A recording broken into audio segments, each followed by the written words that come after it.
Hello, everybody, and welcome back to Think Tank Sports. Think Tank Sports, where we think and you listen. Check us out on the socials, Facebook, Twitter, and Instagram. Listen to us on Spotify for podcasters or wherever you get your podcasts. We are out there for your listening ears and for your listening eyes. See what I did there? Watch us on YouTube. Here we are. And it's almost June. It's May 31st. So that defines it as almost June. Hotter than heck here in the eastern portion of the US, particularly New York, where we are in the 80s here, late into the evening. Mike in his cushy central air, me sweating to death here in my house without central air. But it's hot. It's heating up. See what I did there. With the NBA finals matchups is finally set. We will see the first game of the matchup that I think, and we'll bounce around. I'm not going to get hardcore into this right yet. The matchup that a lot of people said I don't think the NBA wants to see is the Denver Nuggets and the Miami Heat. So that is your NBA finals matchup, which we'll get to and talk about, but we want to talk about how the heck did we get there? Last we had checked in, we were in the conference finals with Mike's Celtics and Dave's Lakers with, all kinds of thoughts of a Lakers Celtics battle for the finals and see which team finally gets the 18th title and breaks the tie for most titles in NBA history. Well, I just told you we didn't get it next year. But yeah, so along for the ride here is Mike. Mike, how the heck are you after our teams got beat? Not great, Dave. Not great, but at least I'm not like you. I see you're sweating like Ja Morant's attorney when Instagram Live pops up. I got the central air cranked. A brisk 90 today here. We're going to catch a 91 tomorrow. So, all of our texts and weather updates from Jeremy on the West Coast, we're feeling his pain, I guess. Yeah, or not. Whatever. But Dave, I'm not doing too great. Well, I'll start with this question since we already talked about the outcome. Would you have rather been a Laker fan or a Celtics fan over the last 2 weeks? Laker fans, as we know, you get swept by a team that seems to be a team of destiny that's been on the precipice for a few years. You have aging veterans, and you can almost justify it in your head a little bit.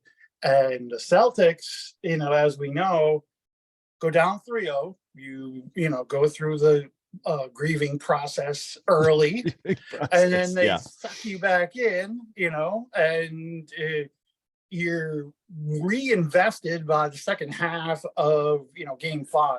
Game 6 you get the miracle win, and we'll get into that, and so now you're like, this is done, the script is written, cut print onto the next, and they come out, Dave, in game 7 and just didn't show up. Yep. They just did not show up. It should have been a celebration. They should have come out early and aggressive, pressing, running, give them the knockout blow in the first quarter and a half, and the rest of the coronation. But no, and this is where I don't blame Mazzulla as much as a lot of people do, but this is where I blame him leading up to this game. I'm sure, Brad Stevens and everybody else was like, let him do his thing. And, he shows them the 30 for 30 for the Red Sox versus the Yankees back in 2004, which we know we both hate. Right. Talked to Kevin Pillar, I believe. He's kind of like the guy that they. Right. Don't let us win tonight, because then we got Petey, and then we got Schilling, and then who knows what happens in game 7. Yeah. That's the famous quote. Right. And so they're talking about that, revisiting that. What connection other than Boston it has, there is none. But none. I don't know, whatever reason it is, whatever he did or didn't do, bad pregame meal, I don't know what it is. They came out, I don't know, just flat, just no intensity, like it was already over. And so they missed the boat there. But again, I reiterate the question since I gave you some time to think and I can't shut up. Would you rather have been a Laker fan, Dave, in this case, or Yes. a Celtic fan, Mike, in this case, over the last few weeks? Let us know, on Twitter and all of that. But Dave, I'm curious to your answer to that Yeah. question. I think here's the challenging part. They're tough losses for both teams, right? But when you look at the Lakers, and I think high aspirations when the season started, and they start out 2-10. And it's like, okay, maybe everybody's old, maybe it's over, AD gets hurt, LeBron gets hurt, they make all the trades at the trade deadline. All of a sudden everything starts clicking and AD gets healthy, and they're very playing. rarely, not to cut you off, but very rarely do you see a team make that many transactions with a core of veterans Yes. and get younger and have it work that season. Yeah. So Oh yeah. No, good it's for the just Lakers to do tremendous. that. Oh yeah. I mean, Rob Pelinka did a great job, the general manager of the Lakers, Yep. getting all these guys together, and being able to dump Westbrook too, because he is a huge Right. salary. Pat Bev was someone you'd think would hang around. He was on the team early on. Yep. Nope. But made a good trade, brought in Hachimura, and really got more athletic that way. So Yep. And that more, was definitely defensive-minded. one of the issues. So I'm they sorry. make this, no, it's fine. Correct. So they make this great run, and you get to the playoffs, and you win these series against Memphis and then Golden State. I think you get to the conference finals, you have LeBron, you have AD, there's some history there with Denver. Denver's playing on a completely other level, like you mentioned. I think the Lakers were playing with house money at that point. I really thought the series would be more compelling, or as a more competitive. I thought the Lakers would get 2 games, win 2 games. They had their chances, Mike, in all of the games. Particularly game 3, that was the game that I was here in the house by myself, and I spent a lot of time yelling profanities out loud because of the number of things, the terrible shots, the terrible 3-pointers by LeBron. Just they ran pulling up that and one trying. on Bonds play, and he hits the back side of the backboard. As the shot clock's running down, and then later in the game, they get him that almost same shot, probably because he asked for it, which is his old LeBron mentality, and he misses it again at the buzzer. So there's just too many bad shots. So you get to that. So then when you think about the Celtics, well, let's park on the Lakers for a second, buddy. Okay, if you don't mind. Yeah. All right, we have parked on the Lakers, just so like Denver did. Couple people. Actually, Denver ran over the Lakers. They didn't just park on them. But anyways. Right. Should D'Angelo Russell be allowed to play basketball next season? Let me start there. He definitely had a really, really rough series. What did he bring to the table? After being a spark, he was really a spark plug up until that point. I know, right? I was so surprised to see that drop off. I'm not saying that cost them the series, but for me, glaring. That was the first glaring thing I wrote down. But when you think about, one of the reasons the Lakers were so successful was the acquiring of D'Angelo Russell. Oh, 4 points, 4 points in 15 minutes in game 4. Mike, and I believe game 3 was even worse than that. I just, for, like you said, big cog in the wheel of the change in the midseason trades. Yeah. Had a good playoffs coming in with a spark, and then just was a hard negative. Yep. 3 points in game 3. I knew game 3 was worse. 20 minutes, 1 for 8 from the field, 3 points. Yeah. 3 rebounds, 4 assists, 3 turnovers, negative 12. No, negative 12. And that had been how the Lakers had been successful when LeBron was not there, was the growth of all of those players. So, they have some decisions to make there. Do I think D'Angelo Russell can play well for them? Yes. But he had a really bad conference finals. Okay. At a time when the Lakers really, really needed him. So you could, you have to think about that. You had the biggest moment that he's had in his career, never been to a conference final, and choke city. Ate him up. Yeah. On the opposite end, Austin Reeves. I mean, how much are you Oh, going to pay that guy? yeah. I mean, But I think he's a Trailer Park Kobe is restricted my free agent. favorite nickname for him. Trailer Park Kobe. But anyway, so Yeah, he's a restricted free agent. I mean, I imagine the Lakers are going to sign him. I think Pelinka had said, we want to try to keep this core of young players together. I would be shocked if Austin Reeves is not on the team next year. I really would. He just tremendous development, and great all around game. Can shoot, can rebound. He's a great passer. He's just got a lot of good things going on. He's just a really good, solid NBA player. So I think you'll all right, see let's him. drill a little further down. Does he come back with the white boy haircut next year? Or does he get a stylist? Does he all of a sudden look like Tyler Hero on the bench instead of Trailer Park Kobe? I mean, he's going to get some.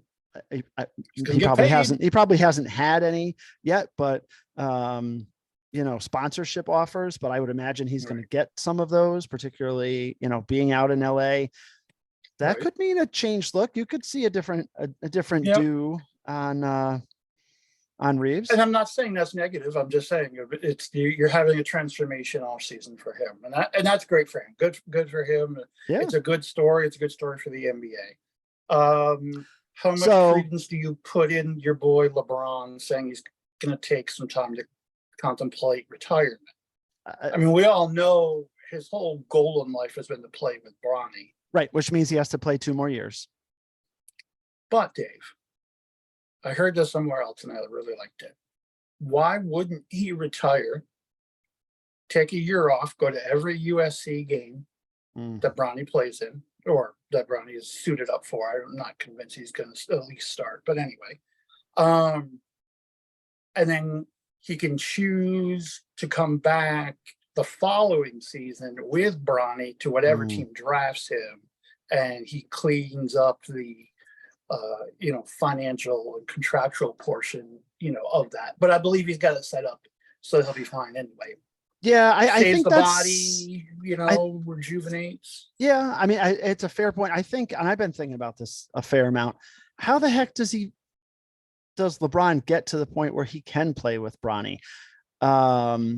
Dude was exhausted. I mean, no, but I don't mean that. I'm just talking about the logistics of it. So if he stays on the Lakers, well, are the Lakers then going to trade away the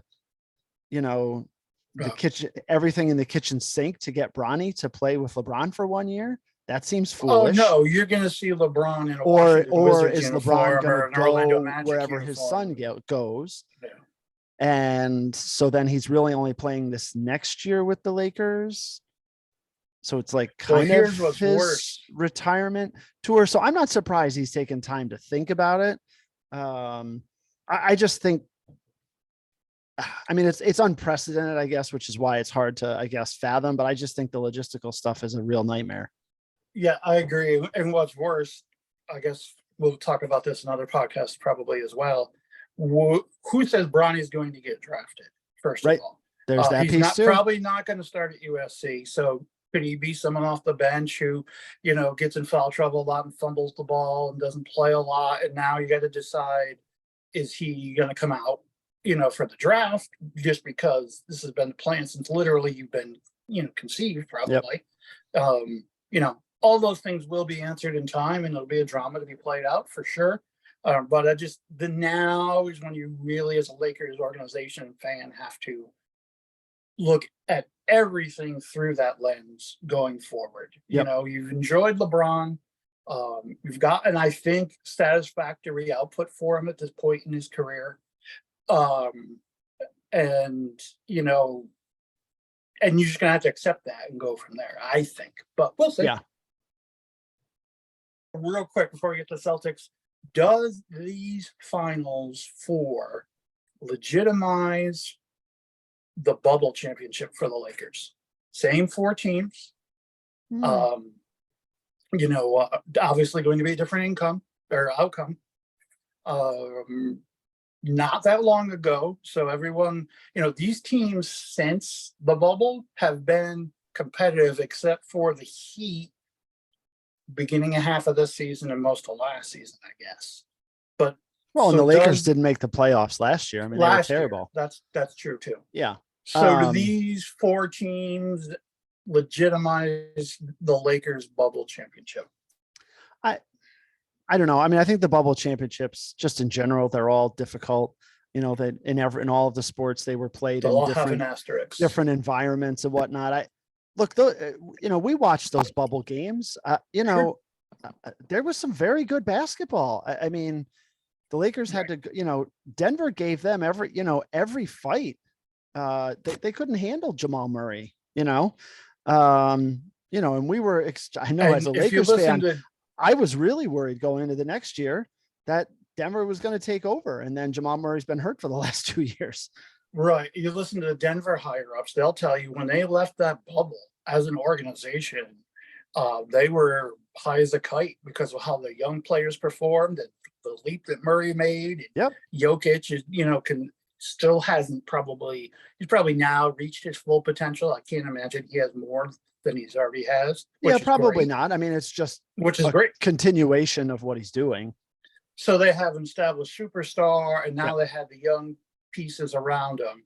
And like you said, if Murray didn't get hurt, this might have happened, sooner. But all right, I just want, from a Lakers perspective, I want to hit all those things because we haven't had a chance to talk. Yeah. No, I think those the are good. championship is what it is. They won it.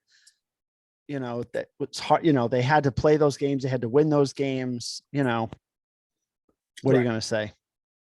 So if you're ready to get to the Celtics, let's just accelerate, Dave, to Saturday night in Game 6. Heat are up 3-2 in the series, and Boston comes in, and frankly, neither team played very well in the first half at all. Right. And Boston really had been struggling, turned the ball over a lot, 3-point shooting. All series was a miss. And then this game really reared its ugly head. And before we get to the miracle finish, I really thought people were giving Mazzulla a really hard time online for challenging the play with 2.1 seconds left, because it seemed like a dumb challenge, and it was. The call was upheld, but that call got them to 3 seconds instead of 2.1, because it gave them the opportunity to win. You look at the shot clock, you get the extra 0.9 or 0.7 or whatever it was, and Derek White tips the ball in with 0.1. Right. Now, So for folks that maybe are not as savvy at this, they were going to look at the play anyway, right? But they could only look at whether it was a 3 or a 2. Right. That was what they were looking at with Jimmy Butler's shot. But the fact that Mazzulla challenged it now opened up all of these other avenues to look at, which included the clock. So just for some clarification. Terrible job by the broadcast not explaining that clearly. The referee, I don't know if they understood it, because the referee wasn't super clear when he got on this little mini microphone there, which is so awkward. I mean, those guys bent over like they're about to, suck up a Slurpee in one shot, or a golf which they ball probably would at hose. the end of these games. It's sweating to death, but yeah. But anyway, so Mazzulla, getting stuff online about it, he's just ignorant by the fans, a hyper overreaction right away, but I digress.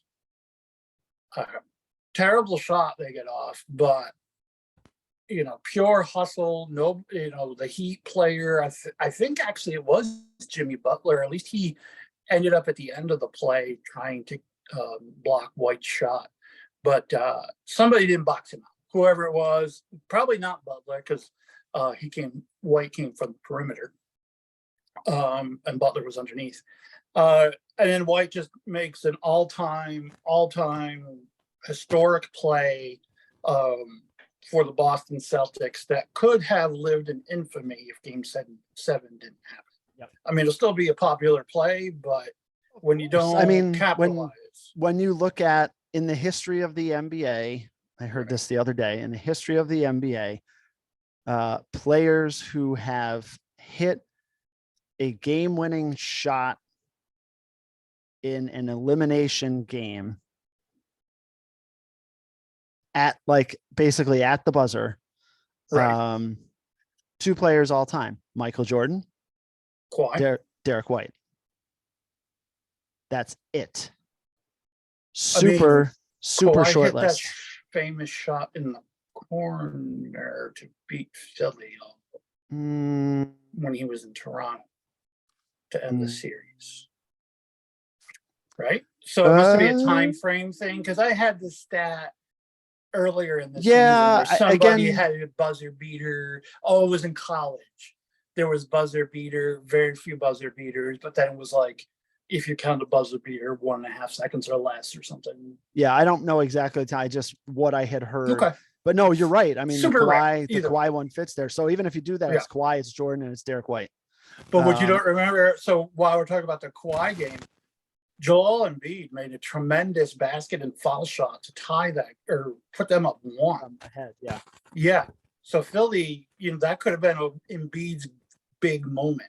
And, he's erased from that moment almost immediately by another more spectacular play. So Derek White has his moment. And as Celtics fans, we're hooping and hollering and not as, usually I'm not as excitable in either direction, but I was thinking they're going to believe and do it. And you ride the momentum. I mean, you think yeah. about that's when you start looking at, Red Sox, Yankees, and they lose game 6. I in 2004, I had zero confidence that the Yankees were going to win game 7. Zero. Right. Oh, right. Once we got, I mean, the Red Sox had all the momentum, and you got, stinky ass Kevin Brown out there on the mound. I mean, you just knew it was going to be horrible. And then Johnny Damon hits the grand slam, and you're like, oh, geez. Well, I kind of knew that was going to happen. Right. So from your perspective, real quick, where did that ending feel like to you? Well, it's interesting where I'm coming from. Yeah. Oh, yeah. No. Look, it's you could definitely feel the momentum swing. I think the challenge, and you watch some of the highlights, some of the baskets that the Celtics got were just absolutely uncontested layups, 3-pointers. And when I saw it, my thought was Miami's not going to play that way 2 games in a row. Right. They're just not. And I'm not saying like, hey, I knew something that nobody else did. This is my opinion. Right. They did not. And Jimmy Butler said it after the game. We didn't play hard enough. We'll play harder in the next game. We're going to win. And look no further than this Derek White play, because Mike, this is, and I was saying this to one of my kids the other day, this is, and my thought is Eric Spoelstra, if he wanted to break that play down, could go right in. And this is basic basketball that you learn very early on. Derek White inbounded the ball. And anybody who's played basketball or been instructed in basketball in any sense, they will tell you the most dangerous player on that play is the person inbounding the ball, because you tend to lose sight of them. And if you watch that replay, Derek White inbounds the ball. Here's Jaylen Brown, puts it up. He immediately goes to the basket, Derek White. There is nobody around him. Nobody around him. If somebody puts a body on him, that the game is over. Series is over. Right. Series is over, the whole thing. Right. So kudos to Derek White for being aggressive. But that's the thing with the person that inbounds the ball, is you have got to pay attention to who that person is. And a lot of times on a lot of inbounds plays, I didn't pay attention to it on this one. I didn't go back and look. A lot of times on inbounds plays, the person who's guarding the inbounds player has their back to him. Oh, we think a lot of times that's like under the basket. They're going like, not all the time, but sometimes. Right.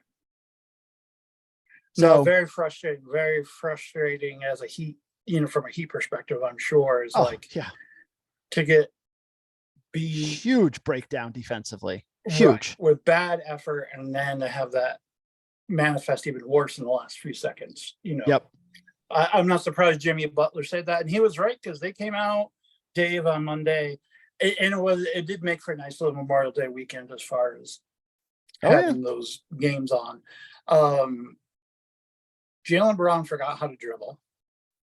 Jason Tatum. All right, here's my problem, Dave. He hurts his ankle early. Yep. I get it. Sure. I've had sprained ankles, have had severely sprained ankles. I probably would have needed a wheelchair. Okay. I'll let Paul Pierce without having to poop. And, but he plays more minutes than anybody on the team. He's rebounding like crazy. End up with 11 rebounds, I believe. Tatum had 11 rebounds. Yes, this is what I'm talking about. Tatum hurts his ankle.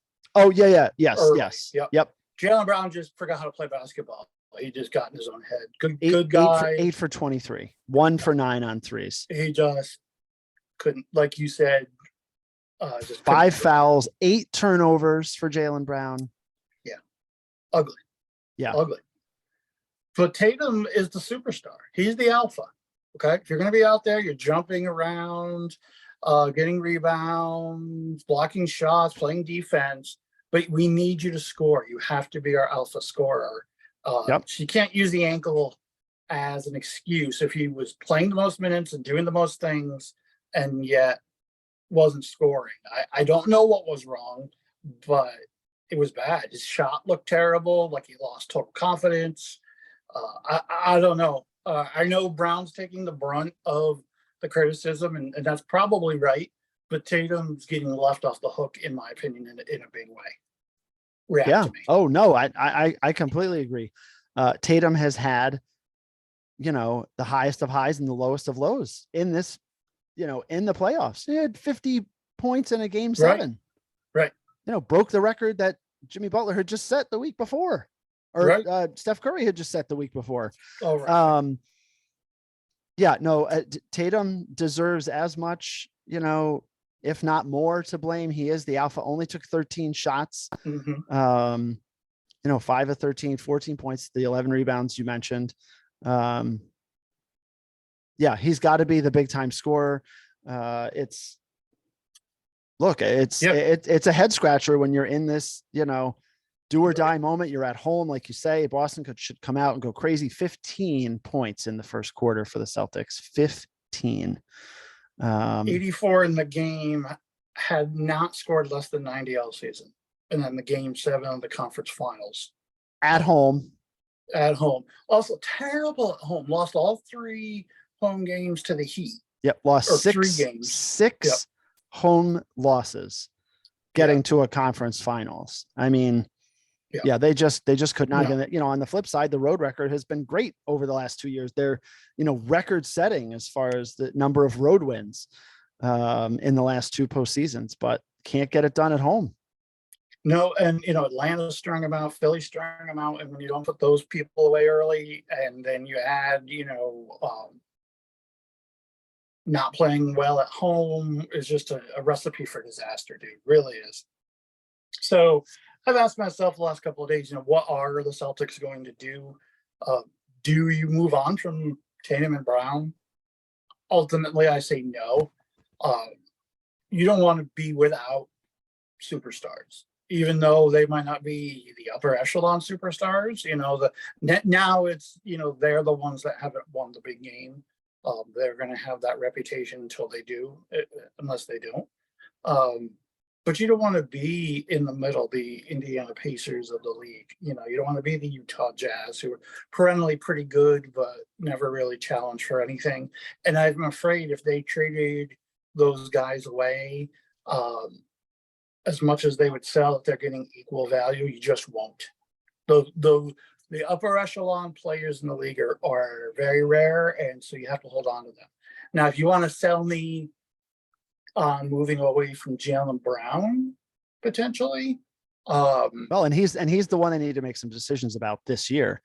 Are you going to pay him $300 million? Right. That's the thing. I hear what you're saying about the team and not breaking them up. But when you look at where he is at as far as money wise, and that he's at the max, the super max, and can get 300, I think it's 295 million. Boy, you really have to scratch your head, because then you say, when you're at that point, right, Tatum is going to, he's qualified for that super max deal after next season. Right. So are you Right. really going to invest $600 million in two players? Right. That's, But if you're not, that's then what are you going to do? right. Right. Yep. Al And Horford, I'm ready to move on from. Grant Williams can go, or he's got the intensity. I'll give him that. He's typical Tennessee Volunteer. Got a little bit of talent and a whole lot of attitude. nice. And you need those guys on your team. Sure. But what he did in citing Jimmy Butler there, and he's just not that guy. No, he's not. That's something Jaylen Brown's supposed to be doing. Yeah. To be honest with you, or Marcus Smart. Either one of those I would accept it from. Then Yeah. I mean, Grant Williams. But the one thing I really want them to get is a pure point guard. they George need that. Hill They type. need that in the worst way. Right. Marcus Not Smart Kemba is Walker really first guard, but a real point guard. Yeah. And Marcus Smart is really, he's really just a little bit smaller version of Draymond Green. And there's nothing wrong with that. I mean, he's a tremendous player, but right. You move him to 6-man and he still gets as many minutes as he has now. And, and super valuable. I mean, you don't want to get rid of him. No. I want to keep but, them. You really got to look at it. We need to, we'll look at the draft stuff and what the Celtics have, as we get closer to that piece. And is the draft a way for the Celtics to go? Do they trade Jaylen Brown to a team that might need them and get back some other players that would help balance their roster out a bit? For me, that's what I would do. I think Tatum is the alpha, and you have to build around him. And you have to live with that, but you got to, but dudes is a lot of money. Speaking of Brown, Christian Brown, sometimes pronounced Braun, he can become, Dave, I wonder if you know this answer, the first national champion in college basketball and NBA champion in back-to-back years since ?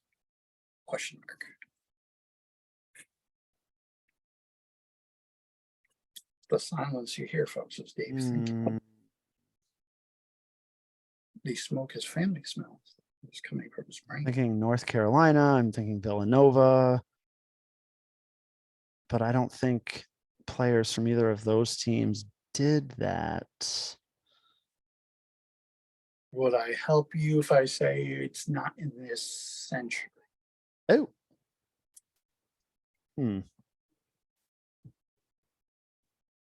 I mean, is it the first since Magic? It is the first since Magic. He has the first opportunity. So I'll use not let you go so long because I knew you had it. Irvin Magic Johnson, as we remember famously, played center in Game the 6 NBA Finals because Kareem was hurt, and took his youthful exuberance and won them a championship that year. So, I mean, Christian Brown, not exactly Magic Johnson on the court, but no. Could put his name next to him for the Denver Nuggets as they do take on the Miami Heat. Dave, I haven't done a big deep dive on the series. I'll do that tomorrow before the game starts, but my reaction of watching both teams all year is it appears on paper that Denver should sweep. But we've said that about Miami opponents since the play-in round, of which they lost the first game, right? They're going to be the first they did. team they possibly did. to win after losing the first game of the play-in game, which is crazy. Yeah. And we're trailing in right? the fourth quarter of the second game. Oh, no, 8 seed all season, in the East. Oh, we talked about how bad they were. Yeah. We said there's no way this team's making the playoffs. Right. And here they are. And Jim Fossil came in and said, this team is going to the playoffs. Well, maybe not. Pushing all my chips to the side. Oh, yeah. So Jimmy Butler, this unlocks me to continue my incredible Jimmy Butler fandom. I had to keep my mouth shut during the Celtic series, but sure. Now your mouth of course, is wide open. He can will them, but I don't know that that's enough. I just don't think they have the athletes. I mean, Denver You think about all the Denver wins in these playoffs. They have not had a game where it was like, oh, I didn't know that guy was on the team, and why is he doing so well? It's their stars that have been carrying them. You know, they haven't had. Who is the kid from Miami that had a great Caleb Martin? Caleb The Martin. twin. Yeah. I mean, just had a coming out series for Miami. You know, you just, I mean, Rudy Hachimura was a leading scorer for one of the games for the Lakers. You know, Mhm. you usually get somebody you don't expect in these series. Denver hasn't had to do that. I think Miami, they're going to get Tyler Hero back. I don't believe they'll insert him in the starting lineup. Why would you? So I don't know if that'll mess with their chemistry a little. You know, I mean, obviously Spoelstra and Pat Riley know what they're doing. Everybody's a little banged up, but it seems like Miami's way more banged up. You know, that Vincent is hurt, and you know, I just feel like Denver also with what is it now, Dave? 10 or 11 days off since they've played last. Yeah. We said it was last Monday. So if you're a betting person, I would bet the under in the first quarter and maybe in the first half, or Miami in the first quarter. Yeah. Denver's just gonna be It's gonna be flat. little, You know, even though Michael Malone Yeah. has said that he's pushing them hard in practice, and it's not the same as games, but yeah, I would it's not gonna be expect. sharp. Yeah, I would expect Miami will come out and probably have a lead, maybe even have a lead at halftime. I wouldn't be surprised at all to see Miami win game one, but I think that's probably it. My initial thoughts are Nuggets in 5. Okay. As far as that goes, they're just playing so well. Once they get some of the rust off, I just think they're too talented. But the challenge is, we've been saying that, like you said, I It's thought so the hard, Celtics, yeah. I thought the Celtics were the better team, and then Right. Miami was up 3-0 on them. So, Right. yeah, I just, the Nuggets are they're just that team this year.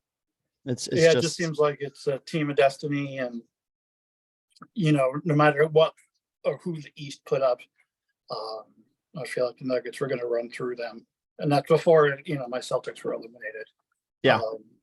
We thought that. So I don't know, anything else, buddy? Oh, Nick Nurse gets hired for the 76ers. You know, we'll cover all the potential coaching changes and all that at another broadcast. But any comments on Nick Nurse, buddy? You just want to wrap this up? Yeah, I mean, you know, he's a decent coach. I think it's a safe pick for the Sixers. But the Sixers, they got a lot of issues, and you got James Harden on there. You know, he's a tough player. Right. You think So, he comes I don't back, know. or does he end up back in Houston? Oh, geez. I don't think he's going to go back to Houston without digging too much into it. But, Yeah. you know, I mean, Nick Nurse, he's got his work cut out for him, but, you know, they're not. I think what they did is they brought Doc Rivers in thinking, hey, we need a big name coach and somebody could do this. And you can make some arguments whether it worked out or it didn't. So now you bring Nick Nurse in, a little bit more low key, has won a title, even though he had Kawhi. Now he'll have, you know, Embiid. I think it's a safe move for the Sixers, and we'll just have to see. You know, we'll find out pretty early on how good a coach Nick Nurse is in that first year. Yeah, no, it'll be quite interesting. Certainly, we'll have the talent on the roster and the troika at the front office level, but we'll see what Elton Brand and the boys can cook up. But it's been a fun playoff, Dave. I got to say, I am looking forward to the finals basketball fan, but as you alluded to when we first started, probably Adam Silver not thrilled about the matchup. I don't expect the particular ratings to be very high. Oh, I heard something. We'll have to ask Midwest correspondent Steve Corus about this. I heard today that the Denver Nuggets regular season games were not broadcast throughout the state of Colorado. You only get it in the Metro Denver area. And that there's been a lawsuit about it for several years, that is still pending. But again, we'll talk to Yikes. Steve. Yeah, we'll talk to Steve. Obviously, they're on national TV now, so it doesn't matter. But Yeah. certainly, if Denver wins, we'll get Steve on, and maybe if they don't, will even more fun to have Steve on. So Oh yeah. We'll definitely get him on to get a perspective, being there in Denver, close by, and making sure that, hey, we got some boots on the ground out there. Let's hear what people are saying. And I don't know if Steve will try to venture to the games. My guess is NBA games. yeah, probably not. They making it rain. I don't think you're going to make it there, but who knows, Mike? Who knows? But yeah, so hopefully, folks, you've enjoyed a little wrap up of the conference finals, a little wet your whistle on the NBA finals, some Lakers talk, some Celtics talk, some sad fans, both sides of the microphone here at Think Tank Sports.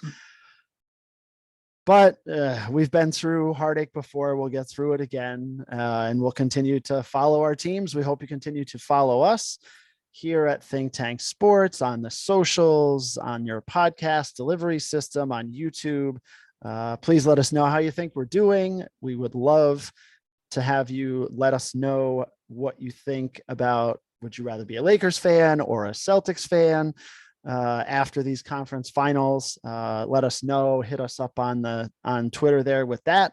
Otherwise, we will be in touch with more content here at Think Tank Sports, where we think and you listen as we strive for 5, baby. Have a good one, everybody.